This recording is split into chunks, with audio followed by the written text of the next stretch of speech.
I'm a 33-year-old woman, married to my amazing husband, who's 32. We have a 6-month-old baby girl, who is the light of our lives. Our little family is still adjusting to life with a newborn, but even the chaos feels magical. I've always been the kind of person who values family, especially during the holidays. Traditions like decorating the Christmas tree together or watching my parents fumble with string lights are the moments I cherish most. This year felt even more special because it would be our baby's first holiday season. For as long as I've been with my husband, Christmas has always been spent at his parents' house. His family is big on tradition, and gathering at their place is an unspoken rule. Everyone brings a dish, there's a mountain of presents under the tree, and his mom makes her signature pecan pie. It's loud, messy, and heartwarming in all the right ways. Enter my sister-in-law, who's 27. If I had to describe her in one word, it would be drama. She's the kind of person who thrives on being the center of attention, no matter the cost. Think exaggerated stories, backhanded compliments, and a knack for twisting every situation to make herself the victim. My husband and I have always tried to keep the peace, but she has a way of making everything about her.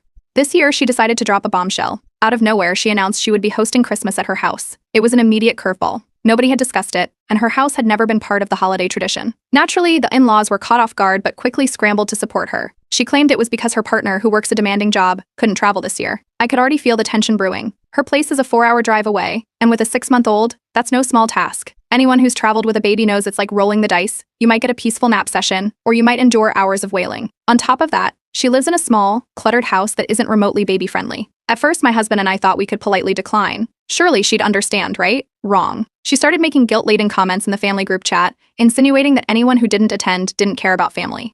"This is really important to me," she wrote, "and I hope everyone can make an effort to show up. It's not about me, it's about being together." We tried to stay neutral, but her tactics escalated. She began changing the proposed schedule every other day, making it impossible to plan. At one point, she casually mentioned that she wouldn't be child-proofing her kitchen for the baby, so we'd need to bring all of her feeding essentials. I was already dreading the trip, but my husband and I agreed we'd go for a short visit to keep the peace. The passive-aggressive comments didn't stop. Every day, there was something new. She made a big deal about how much effort she was putting into the menu, even though nobody had asked her to host. "I'm doing this for everyone," she said, as if she hadn't bulldozed her way into the role.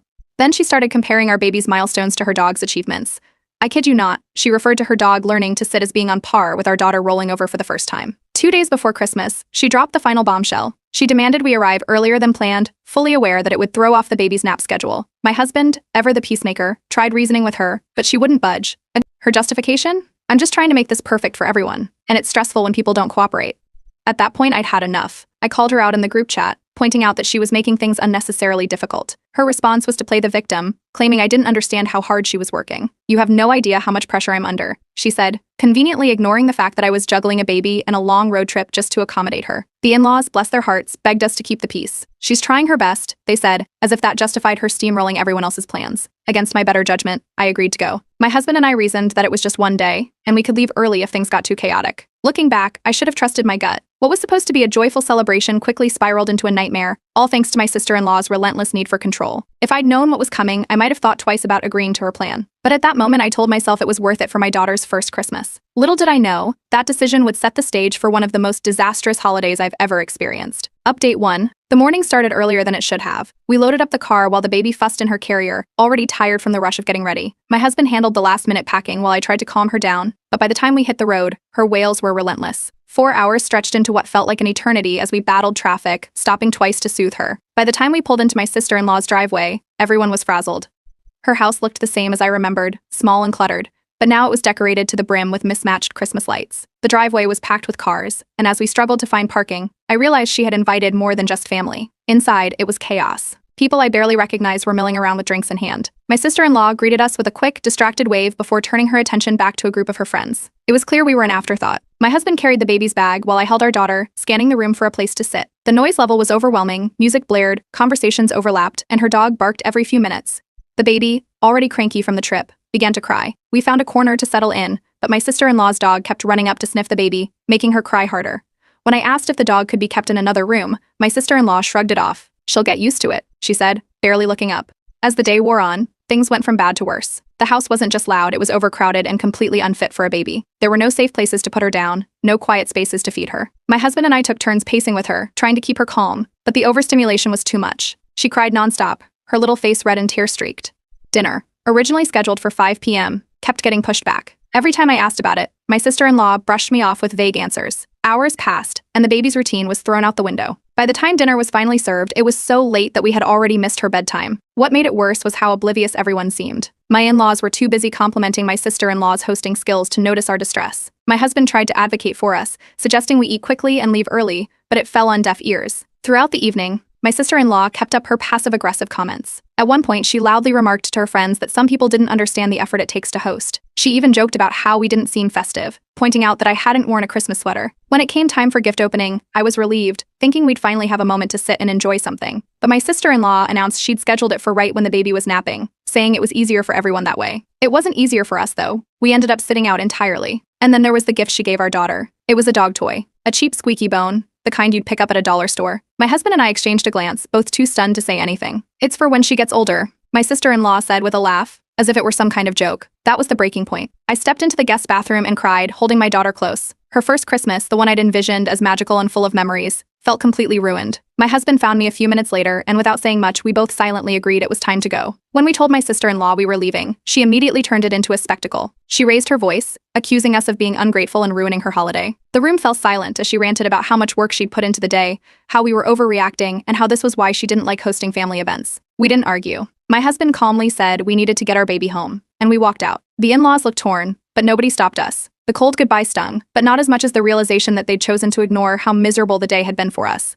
By the time we got home, it was past midnight. The baby was finally asleep, but my husband and I sat in silence for a long time. We had missed everything: her first Christmas morning, the chance to start traditions of our own. That night, as I replayed the events in my head, one thing became clear: this couldn't happen again. My sister-in-law's need for control had overshadowed what should have been a joyful holiday. I didn't know exactly how we'd handle her moving forward, but I knew this was the start of something bigger. I wasn't going to let her ruin another holiday, or any other moment, for my family. Update 2. After the disastrous Christmas, the silence from my sister-in-law was deafening and deliberate. She didn't reach out, didn't check in, and didn't acknowledge how poorly things had gone. Instead, she turned to social media. By the next morning, her posts began popping up. She shared vague, emotional messages about how people don't appreciate the effort you put in and family can be the most hurtful. She added selfies with captions like, "Still smiling through it all," accompanied by a sad face emoji.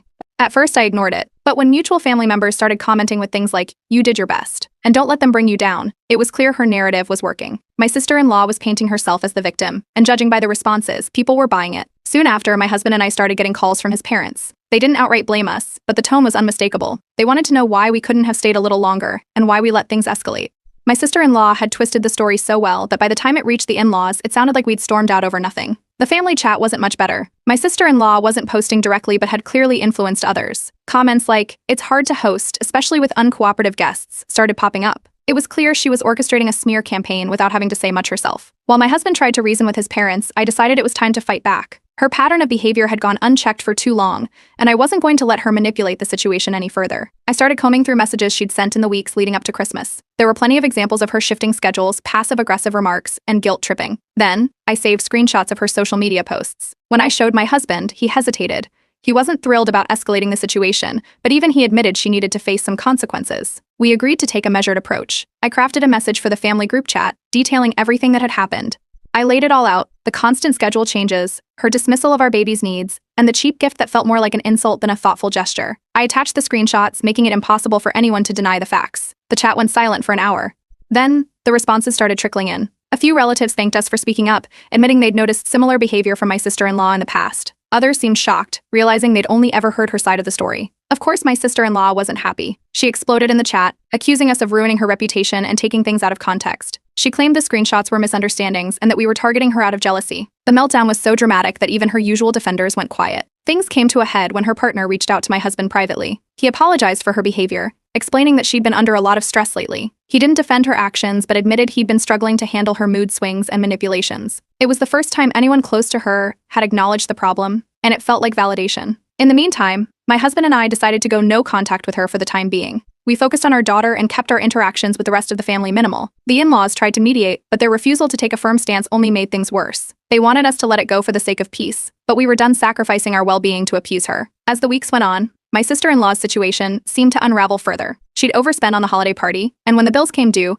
she started asking the in-laws for financial help. This didn't sit well with some of the relatives who'd seen our evidence. They began questioning why she needed help if she'd been so on top of things as she claimed. Her frustration boiled over into more social media posts, where she vaguely blamed certain people for turning the family against her. But the more she lashed out, the clearer it became to everyone that her manipulations were catching up with her. Eventually, my husband and I set a firm boundary: we wouldn't attend any family events hosted by her. It was non-negotiable. The in-laws weren't thrilled but had no choice but to accept it. The final blow came when her partner, fed up with her antics, gave her an ultimatum. From what we heard through the grapevine, he told her to either take responsibility for her actions or risk losing their relationship. Whether she would actually change was another matter entirely, but it was clear her grip on the family dynamic was slipping. For the first time in years, my husband and I felt like we had control over the situation. No more bending to her whims, no more tolerating her drama. And as we turned our attention back to our little family, we knew one thing for sure. The days of letting her dominate every holiday, event, and conversation were over. Update 3. After going no contact with my sister-in-law, things slowly started to shift within the family. At first, there was tension. The in-laws kept trying to act as mediators, suggesting family dinners or neutral meetups,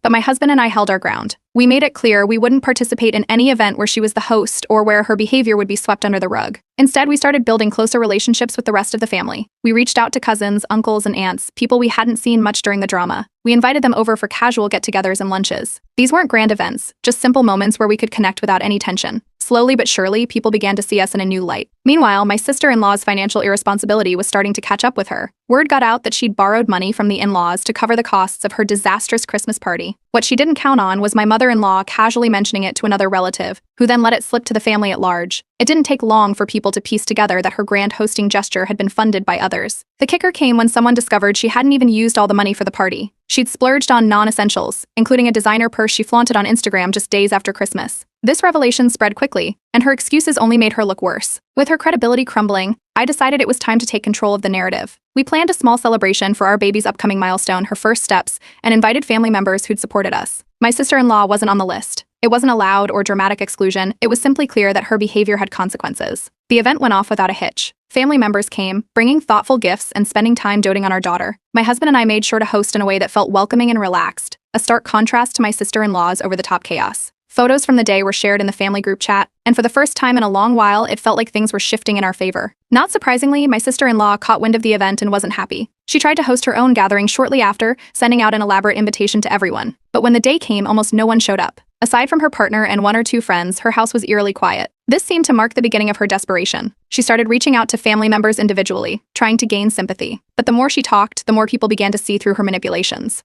Her partner, to his credit, finally admitted to a few relatives that she'd caused most of the holiday drama. This only deepened her isolation, as even her staunchest defenders were running out of excuses for her behavior.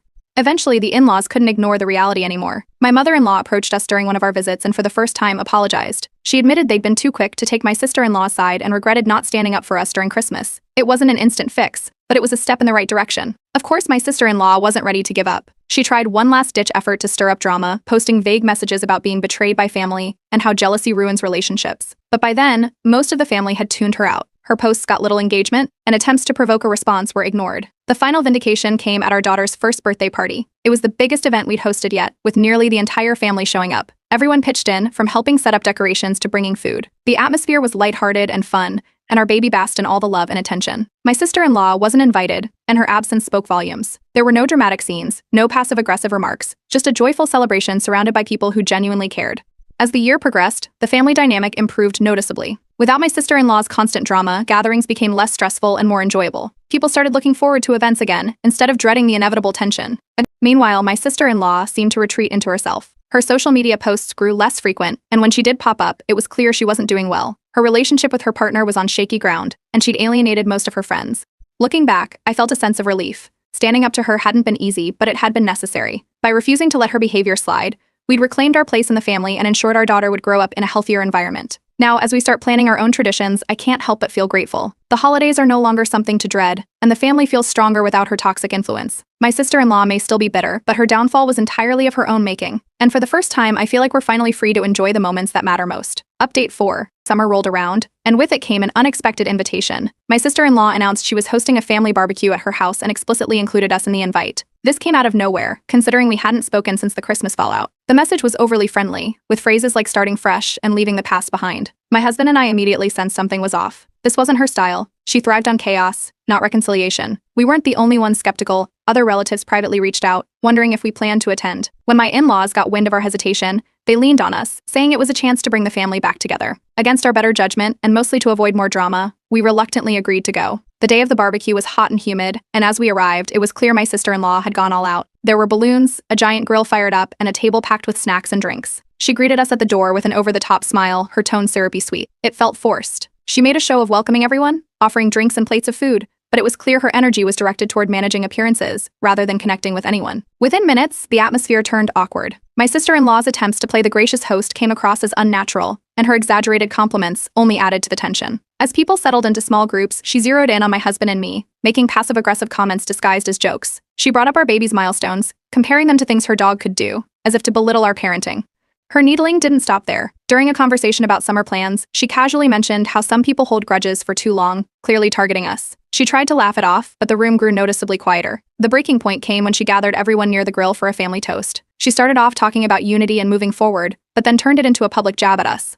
She painted herself as the bigger person, claiming she was the one trying to mend fences while others refused to let go of the past. That was it. My husband and I had stayed quiet long enough. Calmly but firmly, I listed the reasons for the current rift: her manipulative tactics, the ruined Christmas, the financial lies, and the smear campaign that followed. I spoke directly but without raising my voice, making it clear that this wasn't about holding grudges but about setting boundaries. To my surprise, other family members began chiming in. One cousin mentioned how she'd felt guilt-tripped into attending past events. Another aunt brought up how my sister-in-law had borrowed money and never repaid it. One by one, people started voicing their frustrations, and it became clear that this wasn't just about us. My sister-in-law's behavior had been affecting everyone, and now the cracks in her facade were fully exposed. The moment she realized she'd lost control, her expression shifted. She tried to deflect, saying we were all ganging up on her, but it didn't work. The energy in the room had shifted, and people weren't buying into her victim narrative anymore. She stormed off to her house, slamming the door behind her. The barbecue fizzled out shortly after that. People left in small groups, muttering about how uncomfortable the whole thing had been. My husband and I stayed just long enough to pack up the baby's things, then made a quiet exit. A few days later, we got a surprising call from her partner. He admitted she'd been blaming him for her recent struggles, saying he wasn't supportive enough. He sounded exhausted, clearly at the end of his rope. He mentioned confronting her about her manipulative behavior and gave her an ultimatum: either take accountability or risk losing their relationship. At the same time, the in-laws were starting to reassess their stance. My mother-in-law stopped bringing up my sister-in-law's side of things and instead began focusing on repairing her relationship with us. My father-in-law even reached out to apologize, acknowledging they'd been too lenient in the past. Out of the blue, my sister-in-law sent a vague apology text. It was short and lacked any real acknowledgement of her actions. We chose not to respond. It felt like a half-hearted attempt to save face rather than a genuine effort to make amends. From that point on, my husband and I drew a firm line. We wouldn't attend any event she hosted, wouldn't engage in her drama, and wouldn't let her antics affect our little family anymore. As summer turned to fall, the family dynamic began to stabilize. My sister-in-law grew quieter on social media, her posts less frequent and more subdued. Her influence in the family continued to dwindle, and without her constant interference, gatherings became peaceful and enjoyable again. We still don't know if she'll ever truly change, but for now we're focused on the happiness of our family. The barbecue may have been her last big attempt at control, but it only solidified what we already knew: her behavior no longer held power over us. Update 5. The cracks in my sister-in-law's life finally gave way a few weeks after the summer barbecue. Her partner, who had been remarkably patient despite everything, broke up with her. From what we heard through family channels, he told her he couldn't deal with her manipulative behavior anymore. He wanted a partner who could take responsibility for their actions, and that clearly wasn't her. The breakup hit her hard, and her life spiraled quickly. She started making reckless decisions, calling out of work frequently, posting wild photos on social media, and burning bridges with her closest friends. Eventually, she lost her job, which added to her downward spiral. Those who tried to help her ended up on the receiving end of her anger. My in-laws, still holding on to the hope that they could fix things, stepped in to offer support. They helped her financially and tried to have heart-to-heart conversations about her behavior, but every attempt ended in her lashing out. She accused them of favoring me and my husband, blaming her struggles on the family taking our side. Thanksgiving rolled around, and for the first time in years, the holiday felt peaceful. With my sister-in-law sidelined, my husband and I enjoyed a relaxed dinner with the in-laws. The table was filled with laughter, stories, and the kind of warmth that had been missing during her reign of drama.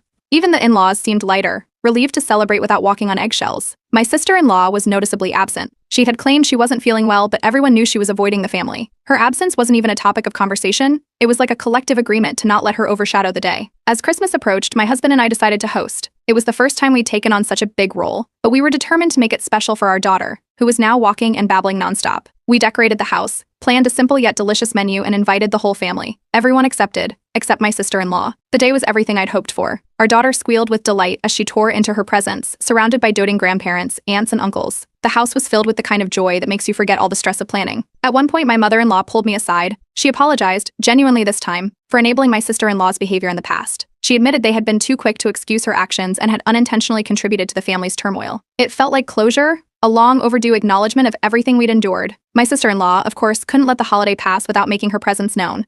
She posted a cryptic update on social media about being abandoned by fake family. For the first time, no one in the family commented or liked her post. The silence was deafening and spoke volumes about how much things had changed. A few days after Christmas, she sent a gift for our daughter through the in-laws. It was a small stuffed animal with a card that read, Hope she likes it. There was no apology or attempt to reconcile, just a gesture that felt more like an obligation than anything heartfelt. My husband and I chose not to respond. If she ever wanted to repair the relationship, it would take more than a token effort. Over the next few months, the family dynamic continued to improve. Without my sister-in-law's influence, gatherings became enjoyable again. People showed up eager to connect, not bracing themselves for drama. My husband and I found ourselves closer to his relatives than ever before, and even the in-laws seemed to have a newfound appreciation for peace. Meanwhile, my sister-in-law faded further into the background. Her social media posts became sporadic and lacked the usual flair. When she did pop up, it was clear she was isolated, struggling to rebuild her life but unwilling to acknowledge her role in the fallout. As the year came to a close, I reflected on everything that had happened. Standing up to her had been hard, but it was worth it. The family was stronger, our daughter was surrounded by love, and we had finally established healthy boundaries. We also solidified our own traditions. From decorating cookies to watching holiday movies in matching pajamas, we created memories that I knew our daughter would cherish for years to come. My sister-in-law may still be bitter, but her downfall was entirely of her own making. She had pushed too far, for too long, and the consequences were inevitable. For us, it marked the end of a toxic chapter and the beginning of something better, a life focused on joy, connection, and the people who truly matter. With her out of the picture, the holidays felt like they were meant to, a time to celebrate, not endure. And for that, I couldn't be more grateful.